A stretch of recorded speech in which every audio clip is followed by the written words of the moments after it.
30 মে 2025 বৰ্ষৰ আজি পুষ্কৰ নক্ষত্ৰ।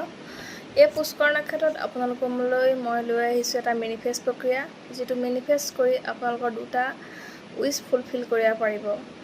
আপোনালোকে এখন বগা পেপাৰ ল'ব, পেপাৰত এনেদৰে এটা ৰেড কালাৰ ইংকেৰে 8 বনাব। 8টো বনাই আপোনালোকে ৰেড কালাৰ কলমেৰে এই খালী বক্সটো তাত নিজৰ উইচটো প্ৰেজেণ্ট টেন্সত লিখিব। লিখি ইয়াত আপোনালোকে গোলাপৰ ইত্ৰ লগাই দিব। লগাই হোৱাৰ পিছত কাগজখন ফোল্ড কৰি ধুনীয়াকৈ আপোনালোকে ইয়াত কোলা ৰছী মেৰিয়াই উইচটো 5 বা 10 মিনিট প্ৰেজেণ্ট টেন্সতে মেনিফেষ্ট কৰিব আৰু নিজৰ পাৰ্চত ভৰাই থ'ব। এনেদৰে 41 দিন কৰিব, সদায় উলিয়াব, সদায় মেনিফেষ্ট কৰিব 5-10 মিনিট প্ৰেজেণ্ট টেন্সত। দেখিব আপোনাৰ উইচটো অতি সোনকালেই ফুলফিল হৈছে। যদি ভিডিঅ'টো ভাল লাগিছে শ্বেয়াৰ কৰিবলৈ নাপাহৰিব। Thank U.